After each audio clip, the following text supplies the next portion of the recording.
Bulan usa ka bilyon ka pesos nga shabu nasakmit sa kapulisan sa usa ka checkpoint gikan sa upat ka tig-deliver og shabu. Duha ka tawo nga adunay dumot sayo nga nagpinusilay kaganihang buntag. Ang duha puros samaran. Babae nga mikatkat sa Acacia sa Plaza Independencia na rescue. 12 mga balay sa Nayawan nangasunod. Girekomendar ang pagdeklarar sa lalawigan sa Sugbo ubos sa state of calamity. Pag-asa nagkadayon nga dili pa huaw ang nasinati sa Sugbo.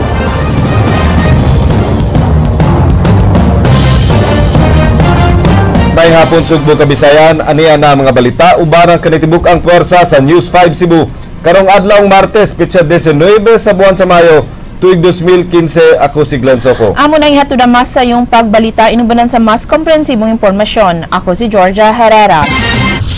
Mipadayag og kaandam ang Archdiocese of Cebu nga mobuhat og orasyo imperata alang sa pag-uwan human mipadayag og interes ang Metropolitan Cebu Water District nga magpabuhat sila niini gumikan sa nasinating El Nino. Giawhag sad sa tigpamaba sa Archdiocese ang ubang rehiyon nga mohimo sab og pag-ampo alang sa kasulbaran sa nasinating kainit sa panahon. Andrea Patanya, Sugin Liming.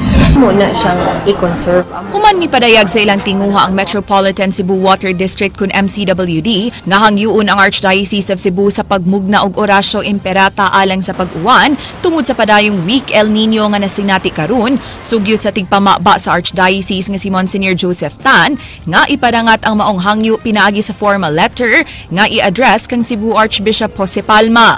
Mato ni Monsignor Tan, sigurado siyang muuyon si Archbishop Palma niini ug gani mahimo nga ang Arsobispo maoy mo draft sa pag-ampo.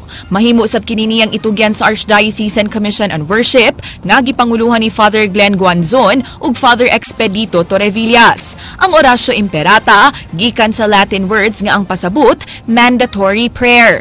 Kasagaran kining litukon sa di pa ang final blessing atul sa kasaulugan sa misa. Mato di Monsignor Tan, si Archbishop Emeritus Ricardo Cardinal Vidal maoy usa sa mga nagpasiugda sa pagpahigayon og orasyo imperata dinhi sa Sugbo alang sa nagkalain-laing intensyon. Like general elections, there's always a prayer for good elections, for good candidates. And yeah, in Cebu, si Cardinal has continued that practice nga katong mga dunay mga threats sa kanang anything kanang epidemic or unsa diha nga concern magpapangadji siya, and we have been doing that on several occasions already, no. Ang atong last nga oratio imperata nga in place is the one for the IEC 2016. Gipasabot ni Monsignor Tan nga lahi ra ang impact sa communal prayer kundungan nga pag-ampo sa mga tao. In the past, we had some mga relative success in mga tupungan, no? That when we prayed together as a people or as a community, mas dako og impact in mga tupungan kaysa when we are making prayers on our own, no? Kay God also wants us to pray together as a community man, no? Apan panawagan sa Archdiocese of Cebu nga bisan pa man og di pa masugda ng orasyo imperata alang sa pag-uwan, kitang tanan sa atong tagsa-tagsa ka mga kapasidad magsugod na sa pag-ampo alang sa maayo nga panahon. Gani nanawagan sab siya sa mga sakop sa ubang relihiyon nga mudungan sa pag-ampo nga di na mo grabe ang epekto sa week El Nino. And in fact, kung natin ang orasyo imperata, we also would like to encourage other Christian churches of other denominations and even the non-Christian ones nga on their own also they should pray, no. Kay kining huwaw di raman ni para sa mga Katoliko para manistanan, no, independent of your religious affiliation and conviction ato maning concern. Andrea Patenia, News 5. Irekomendar sa Provincial Disaster Risk and Reduction and Management Council ngadto sa Hunta Provincial nga ipaubos sa state of calamity ang tibok lalawigan sa Sugbo. Gumikan sa nisinating El Nino, din daghan ng local government units ang apektado. Jinky Rosit, Sugin Limi. Nagkasabot kaganihang Provincial Disaster Risk Reduction and Management Council nga irekomendar ngadto sa Hunta Provincial ang pagpaubos sa tibok lalawigan sa Sugbo sa state of calamity. Bisan pa manugbugtong dakbayan sa Toledo pa ang nakadeklarar ni ini, apan gikatakdang musunod sab karong semanaha ang pagdeklarar sa laing 23 ka mga lungsod human sila mapektuhi sa sobrang kainit sa panahon. Nasuta ang apektado ng mga pananom ug kahayupan sa bukirang barangay sa Asturias, Malabuyok, San Bermejio, Bugo, Borbon, Dalaget, Argao ug uban pa. We have already seen and felt, and personally at our office, including health office, our agriculture, PPDO, and Petro, we strongly recommend for the declaration of the state of calamity for the province based on the findings, and I hope. Tungod sa mong deklarasyon, gikatak ng magamit na unya ang 70% sa disaster fund gikan sa kinatibuk-ang 121 million pesos nga pondo agig preparasyon sa huwaw. Sa matter of the programming, aligning sa itong program kung asa to sa nakakuha kasi kung ano na mga kursi na karoon na kinahanglan sa mga realignment at itong i-realignment para po ba sa council na aprobahan to sa board. Giawhag sa PDRRMO ang ubang LGU sa pagdeklarar na sa state of calamity kung kinahanglanon aron masayo na lang sabunya ang pagdeklarar niini sa provincial level ug ang paghatag og ayuda ngadto kanila. Jinky Rosit, News 5. Posible nga maapektuhan ang mga aquatic farms sa Subo tungod sa nasinati nga weak El Nino. Andrea Patenya, Suginlimi. Sumilya ba nga maragtodlo ang reference nga fingerlings. Mipahimangno ang Bureau of Fisheries and Aquatic Resources sa posibleng fish kill kung pagkamatay sa mga isda, hilabi na kadtong mga binuhi sa mga freshwater farms tungod sa nagpadayong weak El Nino nga nasinati karon.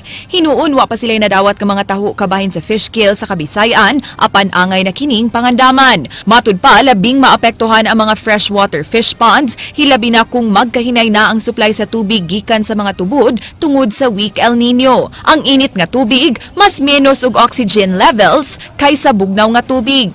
Kung mabantayan na gani nila nga lahi na ang linanguyan sa mga isda ug magsigi kinig pangitag hangin sa taas, ipang-harvest na lang gyud kinidaan ug di na huwaton nga mamatay. Tanaw lang mo ulit yan ang gila, dyan na lang mga observation or manifestation nga ang isda. So kung ang kamatay, dyan tanaw lang ang tubig sa ilang pispan, init dyan. Ilan lang na-harvest. Di na huwaton nga mamatay kaya madubol kill nga ng isda ang ilang ibaliga. So, ilan ba na siya kung maluya na ang isa? Mag-gasping na siya. Mag-gasping na siya. Gasping for air. Maapektuhan sab sa grabing kainit ang mga brackish water fish ponds nga dili kaayo lawom, mao nga tambag sa BFAR. So, atong advice diha nga ilang palauman ilang pispan. Kanya, kada taog, ilag yung pasudan o bago nga tubig.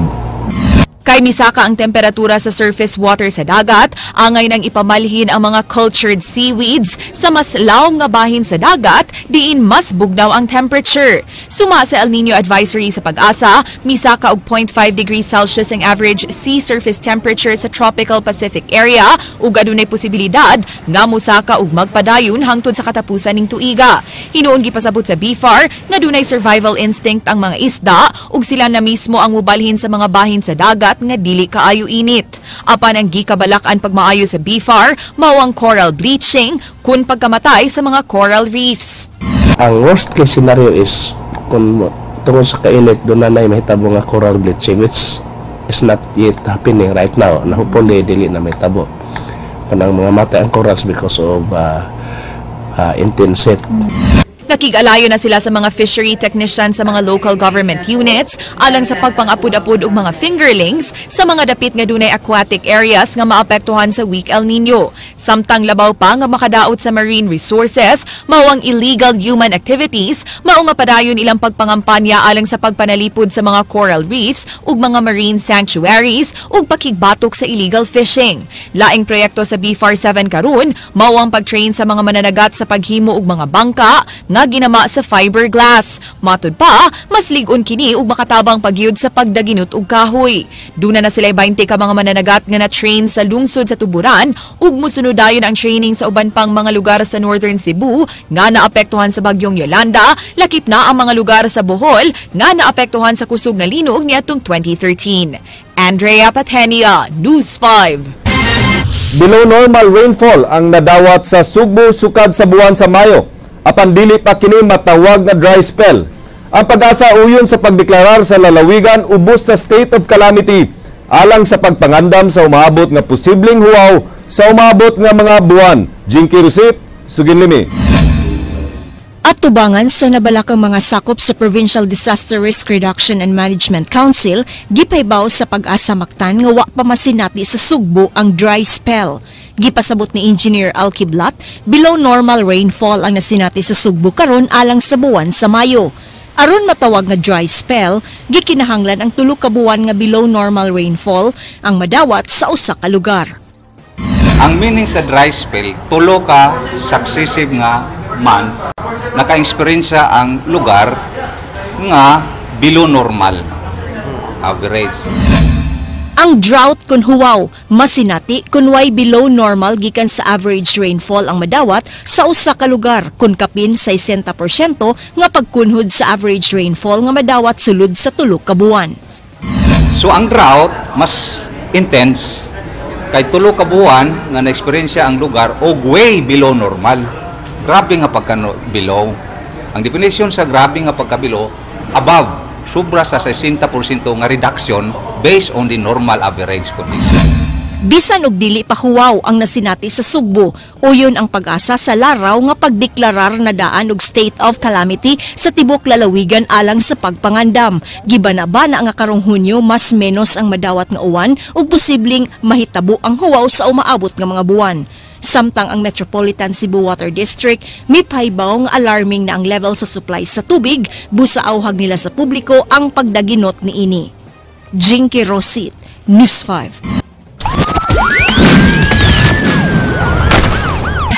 Sayo nga nagpinusulay ganihang buntag ang 2 ka lalaki sa barangay Tisa, Dakbayan sa Sugbo, gumikan sa personal nga kasungian ang 20 samaran ato sa engkwentro. Sugin ni Ryan Sorote. Nabtan ining ambulansya, nagisakay sa taxi ang usa sa 2 ka mga lalaki nga nagpinusilay sa barangay Tisa sayo ganihang buntag. Giila ang maong lalaki nga si Junji. Nagmo kinisa na ang kuniyang sa magpinusilan sa tiyan. Matod sa mga residente, nagpinusilay si Junji sa iyang silingan nga si Aquilio Alianic nga mas naila sa alias nga Shongo. Nagpinusilay, may kuno na sila. Nanasikot ko, baka lang. Kontra? Kaso di nga sila, eh. Sitagpulo na pinusilay. Alas 6 ganyang buntag, milanog ang mga butos sa armas doon ining kapilya kung asa nagsinuklay og bala ang 2. Unang gida sa taga-barangay sa Tambalanan si Shongo nga nakihagom og dagang sa magpinusilan sa iyang lawas. Giangkod sa anak ni Shongo nga armado ang iyang amahan og sayo kining nag-atang kang Junji. Nya mo to gibalik nako, giadto nako sa babaw. Nya nakitaan man ako nga nagkadugo na to akong papa, napusilan daw siya. Ligo, asa yan pa na ligo? Adit ko ra. Ang imuron. Dito na isdet. Gisudsab ni SPO2 Renante Nyoda sakop sa Cebu City SWAT ang kubul-kubul ni Shongo ug nakuha kining 2 ka buga usa ka pugakhang ug magamit sa paghitit og shabu. Daghang mga improvise diri bukakang na improvise 22 kay daghan kini traso diri sila ni pumusil. Ikaduha na kining higayon nga napusilan si Shongo nga usa sa mga problema sa dapit kay armado kini og tigamitan og ginadaling drogas. Na-recover sa kapulisan ang kalibre 45 nga pistola ni Junji ug usa ka holster sa 9mm nga gin-iyan ni Shongo. Personal na kasungian ang gituwang hinungdan sa maong engkwentro. Ryan Sorote, News 5. Nalandig sa pribadong Tambalanan ang usa ka tourist police nga nadestino sa isla sa Olango sa Dakbayan sa Lapu-Lapu. Human po sila pasado alas 2 kagahapon sa hapon sa usa ka mananagat nga dunay kalagot sa mga pulis. Napatay ang suspect dihang misukol ato sa hot pursuit operation. Sugin nimi Leslie Caminade Vestil. Kritikal ang kahimtang ni P1 Richie Ludunia atol sa pagkutlo ning balita samtang giatiman sa usa ka pribadong Tambalanan sa Dakbayan sa Sugbo.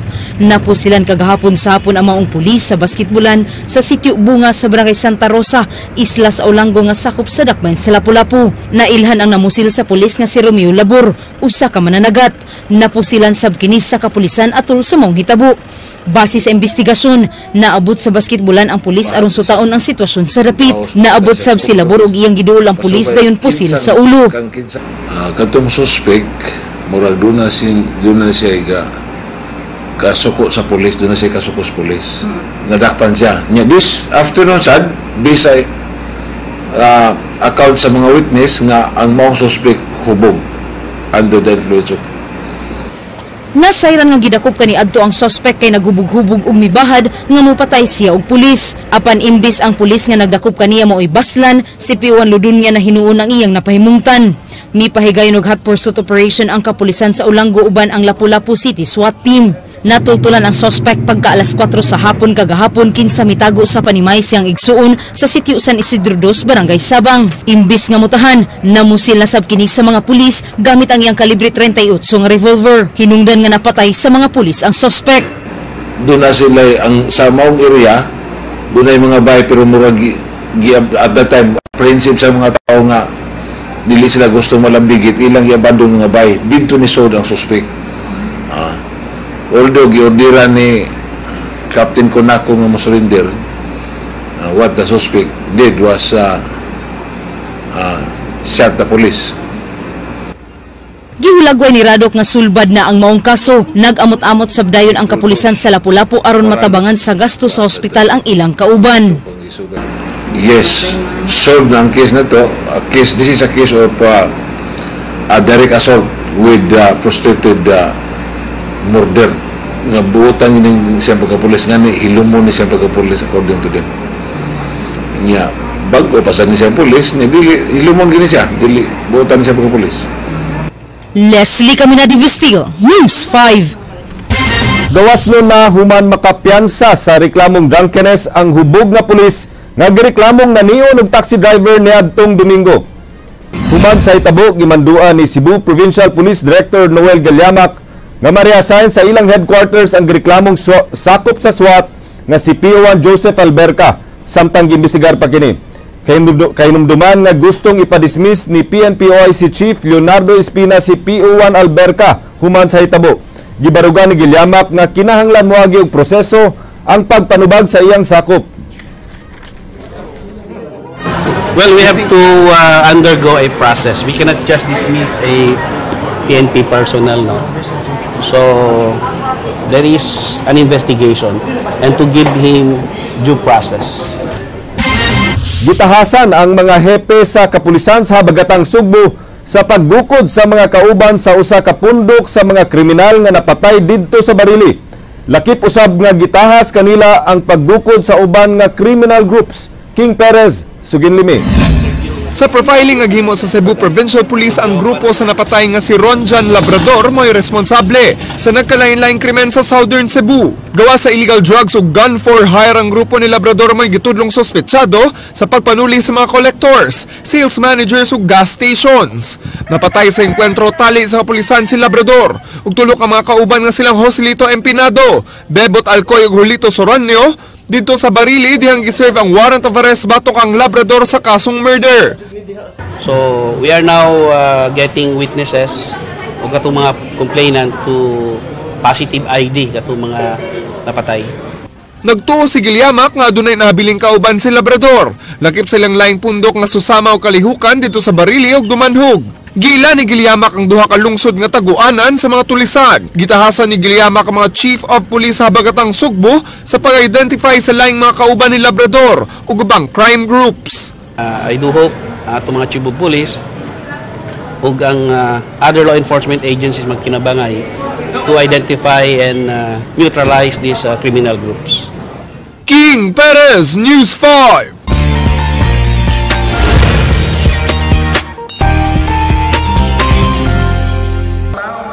Gilusad sa value brand sa Smart Communications Incorporated nga Talk and Text ang panalo ang May Alam Communities.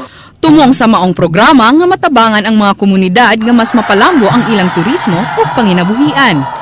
Nakapahimo sa panalo ang May Alam Communities ang Boho Aluginsan Ecotourism Association, Cantabugon Ecotourism Association, Aluginsan Reef Ranger Association ug Cultural Heritage for Aluginsan Tourism. Actually, this showcase, this event that we are now implementing in Cebu is actually touching the communities wherein internet has a big role in terms of promoting ecotourism. Aron mas makapahimo sa internet, nang hatag ang Talk and Text o Connectivity Starter Kit sama sa retailer packages o gadgets. Dugang ni Galvez, ang maong programa ipatuman sab sa nagkalain-laing parte sa nasud ug di lang kutob sa ecotourism communities kay lakip na ang farming ug fishing communities. Tungod sa aning activities, tabangan sila, train sila, encourage sila, kay ang kulang gud kasagaran nila is wala sila yung mga entrepreneurial training ba. With this, sa tabang sa Talk and Text nga nag-conduct sila mga training para ma-improve ang entrepreneurial ability sa mga grupo. Gipromote sab sa Talk and Text ang internet.org sa Facebook diin libreng maka-access sa 24 ka mga websites ang Smart, Sun ug Talk and Text subscribers. Alang sa Android phone users, ma-download ang app sa Google Play Store samtang ang non-Android users mahimong maka-access pinaagi sa www.internet.org. Okay, internet.org is actually a free access that we are providing. It's a collaboration between Talk and Text and Facebook because we actually want to tap the untapped market for mobile internet. Tungod kay dako kay siya tabang namo, especially sa among group sa pag-promote and then part po sa among marketing tungod kay makakuha mi og different guests, mga kana siyang inquiries through internet.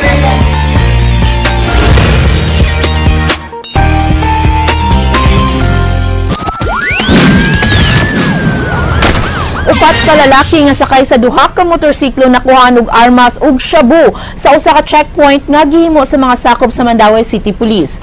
Ryan Sorote sa Ginlimi. Tumong sa checkpoint sa Basak Police Station sa Dakbayan sa Mandaue, ang mga tulisan nga nang biktima og mga collector sa landing sa nakalabay nga mga adlaw. Wa magdahom ang mga pulis nga mas dako ang ilang maatlan sa checkpoint sa may Zone Petchay Barangay Poblasyon. Naatlan sa checkpoint ang upat ka mga tig-deliver og shabu nga sakay og duha ka motorsiklo. Ang pag-dool nila, pag-approach nila, kalainan, lain ang ilang lihok. Kaya murang kita man nimo sila duha nga motor nagsunod niya. Nagsige magsinyas-sinyas. Nadakpan silang Julius Punay, 30 anyos nga taga Barangay Buaya, Lapu-Lapu City, Ian Emelia, 30 anyos, Eliazar Esteliore, 44 anyos, ug Arnes Mungulong, 22 anyos, nga pulos taga Barangay Ibo, Lapu-Lapu City, na matikda na daan sa kapulisan ng ilang kadudahang lihok diyang gipara sa checkpoint. Sa paghunong sa mga motor, suway nga mibunot og armas ang usa sa mga dinakpan apan nakuptan kini sa mga pulis. Og nakabunot pa sa mga pilusila dito. Kaya kung nakabunot na siya dahil ko sa armas. Nakuha ang kalibre 38 nga revolver og mga bala, mga gamit sa paghit-hit, 11 ka medium ug 11 ka pulto sa shabu nga mobalor og 994,000 pesos. Giangkon sa upat nga gisugura sila sa pag-deliver og shabu. Matod ni Arnes na igulang gitunol ang gisudlan sa shabu sa usa ka lalaki sa Barangay Labugong, Dakbayan sa Mandaue. Moto pa doon ni Early. Nya katong baga. Gihatag to niya. Nag-drive siya motor. Moto iya gipadahan ako. Wala may kibaw nga drugas dito ang isod sa bagday. Nalutan na itong pulis nga. Kaupan pa po ana. Kung nga kaupan may na sir. Okay siya nagyato ba? Wala ko. Siya rin tinagdaan ng mag sir. Nagtuang kapulisan nga moabot sa kasigbit nga malungsod og Dakbayan sa Mandaue ang pagpamaligya og shabu sa maong pundok. Gawas sa mga shabu, wa sa lisensya og rehistro ang duha ka motor nga ilang gisakyan. Ryan Sorote, News 5. Padayon pa ang gihimong investigasyon sa kapulisan sa probinsya aron masulbad na ang kaso sa pagpatay sa jail officer sa Dakbayan sa Bugo. King Perez, Suginlimi. Kasamtangang nagpahigayon og manhunt operation ng kapulisan sa probinsya alang sa pagkasikop sa taong mipatay sa jail officer sa Dakbayan sa Bugo. Kay numduman nga niadtong Biyernes, gipusil patay si Jail Officer Junray Alburo Malait at ubangan sa tindahan sa sitio Look, Barangay na Ilon. Duha ka wa mailhing lalaki nga nagmotorsiklong nakit-ang mibuhat sa krimen. We are conducting case conference sa mga nakuha na nato ng mga informations. Sa pagkakaroon di pa mabutyag ni CPPO Director Noel Guillama ka motibo ang mga suspect ug mga gisunod nga lead bahin nila. Dunay mga testigo nga padayong ipangutana kabahin sa insidente. Sa tinguha nga madungagan pa ang impormasyon bahin sa hitabo. Usa sa mga gisubay sa pulisan mao ang previous assignment sa biktima sa BJMP Medellin sa wa pa kini gibalhin sa Bugo City Jail. Ato lang siya ng tanaw what happened in his previous assignment because I think there is a reason behind why he was assigned in Bogo, no? So as I've said, we are coordinating with the BJMP officials. King Perez, News 5. Kasamtangang gi-evaluate karon sa taga Campo Crame ang performance sa Police Regional Office 7 niadtong miaging tuig. Mubalik si King Perez. Aniya karon sa Sugbo ang Executive Officer sa Directorate for Police Community Relations uban ang iyang mga sakop. Sud sa upat ka adlaw ilang sutaw ng performance sa Police Regional Office 7 sa miaging tuig. Lakip na kun ni sunod ba kini sa mga targets ug subay bang performance sa kapulisan sa mga plano sa PNP ug performance governance system. Actually, we're just starting it now, and we have just finished our entrance briefing.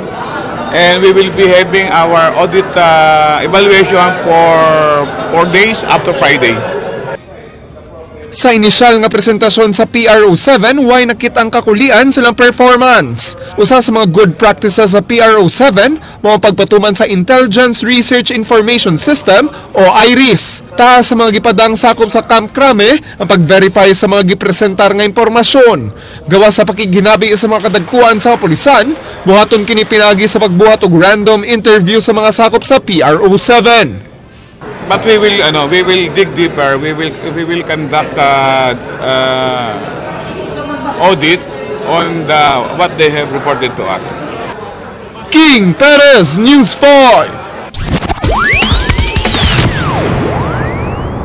Padayonon sa Cebu Provincial Anti-Drug Abuse Council kung si Padak ang surprise drug test sa tanang buhatan sa Kapitolyo aron mahimo kining drug-free. Nasayran nga kadtong nagpositibo sa drug test taktakon sa ilang trabaho. Jinky Rosit, Suginlimi. Wa damhas sa pangu sa Cebu Provincial Anti-Drug Abuse Council kun si Padak nga 5 ang magpositibo sa illegal nga drogas nunot sa padayong Just Say No program nila. Nasuta nga usa ang nagpositibo sa paggamit og marijuana samtang 4 ang nagpositibo sa shabu sa gihimo nga surprise drug test kagahapon sa mga kawani gikan sa buhatan sa Penro, Engineering ug Information and Technology Office sa Kapitolyo. Tungod niini, namiligro nga mataktak sa ilang trabaho ang maong mga kawani. Nasayran nga kasagaran sa nagpa-drug test, mga job order employees sinisgutang 3 ka mga buhatan. We'll see. Tanaw na to para ma-studyuhan kung asa min na pakyas maybe sa pag-hire sa empleyado or walang yun siguro sila mahadlok despite of sa among action nga kung mapositive mataktak yun. Kaganiha, mukabat sab sa 114 ka mga support staff gikan sa buhatan sa gobernador o vice-gobernador ang gipaubos sa surprise drug test. Samtang laing tagduha pa ka mga kawani gikan sa buhatan sa matag board members ang gipaubos sa initial screening. Murag cat and mouse mangguning pag-drug test. So, muna not to suspect any one of them, no? But just for to be effective, dili ta magkusik-kusik muna nga gahapon nag-drug test man ta karon lain na pod. So matud sa si Padak, 3 ka empleyado nga gi-surprise drug test kaganiha ang nagpositibo. Tinguha sa si Padak nga mahimong drug-free ang provincial capital. Jinky Rosit, News 5. Gipang demolish sa dakbayan sa Sugbo ang mga balay nga gipang tukod sa Inayawan Sanitary Landfill. Dunay relocation site nga gitanyag ang syudad sa Sitio San Isidro, Inayawan apan gilayuan ang namuyo sa Inayawan Landfill. Ray Pasaporte, Suginlimi.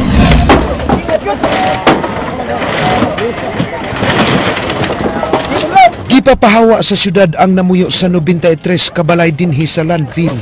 Tungod kay delikado nga mudahili nga daw bukid nga mga basura. Kasagaran kanila voluntaryong miguba samtang ang uban naghuwat na lang nga i-demolish.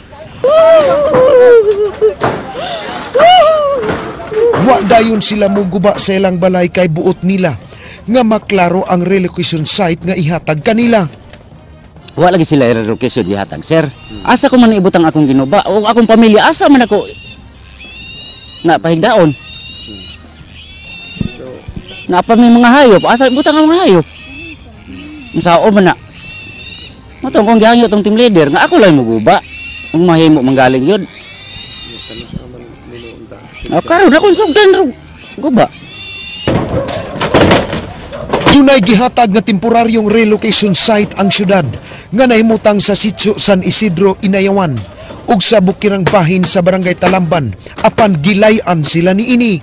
Itong gipanghatagan lang nga temporaryo dito, why bisag usa nga na-appeal sa relocation nga ni adto tungod kay tungason kuno ang lugar. Ang mga tao nga naay mga kwarta nangabang, ang way mga kwarta maunang nagpabilin dinhing dapita. Ug ang nagpabilin nga nagbarog ana katugyong wala ma-appeal sa relocation.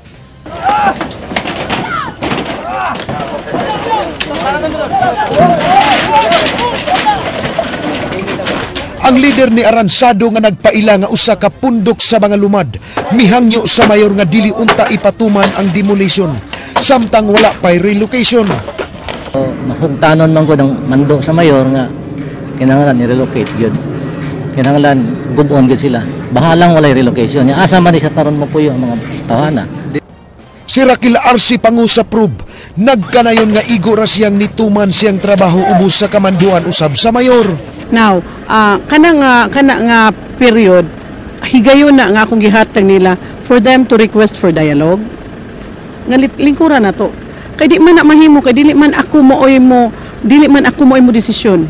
Igo ra gyud ko usa ra gyud ko kay ordinaryo nga empleyado sa gobyerno nga gimanduan o gitahasan. So hinaot unta nga masabtan ko nga igo lang ko nag-implement sa kong trabaho. Ray Pasaporte, News 5.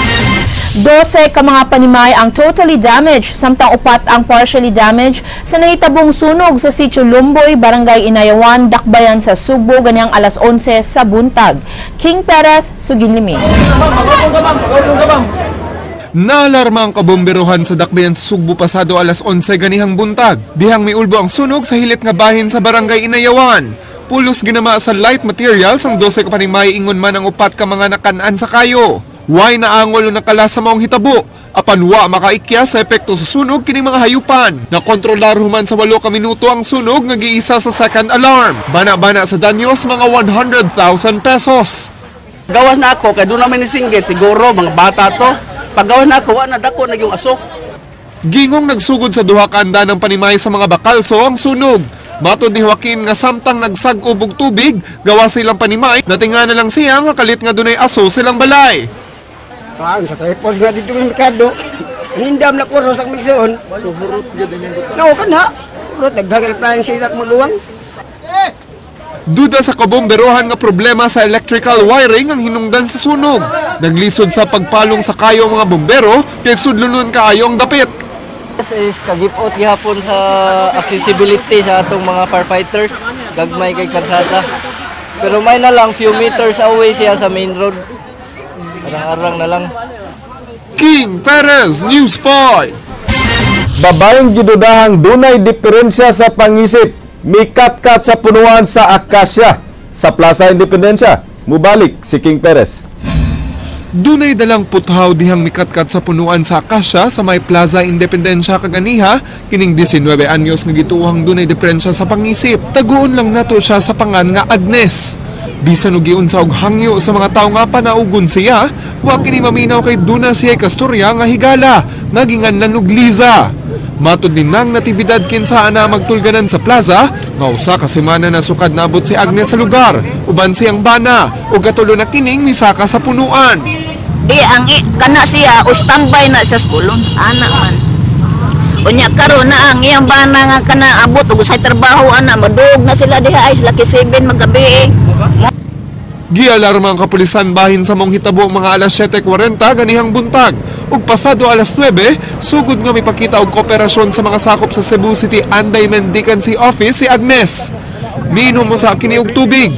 Dayon gituno lang iyang bagog puthaw ngadto sa Anti-Mendicancy Officer.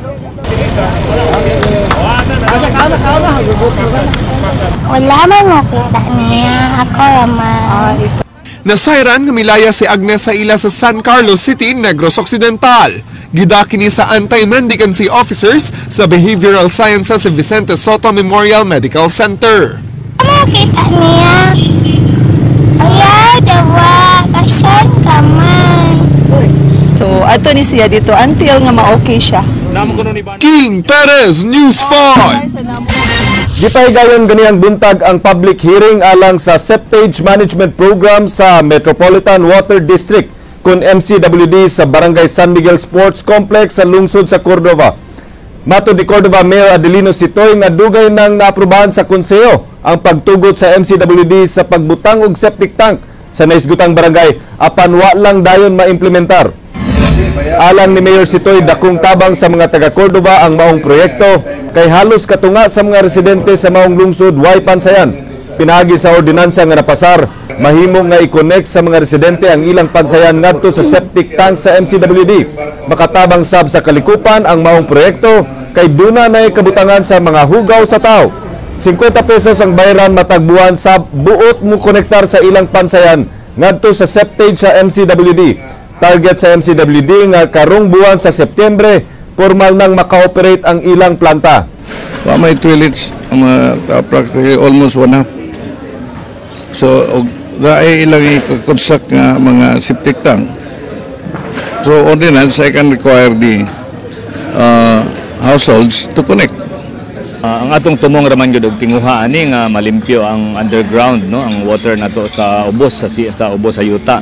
Kay kung wala tay treatment sa ato ang septage or kanang hugaw sa tao, asa man ginapadong adto na sa mga waterways, no. Nya mutuhop na ang uban ana, mahimo na siyang nitrate og mag simbakulang, no. And then it will mix with the water nga sa pagkakaroon daghan kay tabay sa Mactan kanang mga private wells. Maukad to ang mga balita sa Aksyon Bisaya, kinisiglan soko. Daghang salamat, ako si Georgia Herrera. Bisan asa, bisan kanusa, kapatid. Kay di lang kutob sa balita, Aksyon!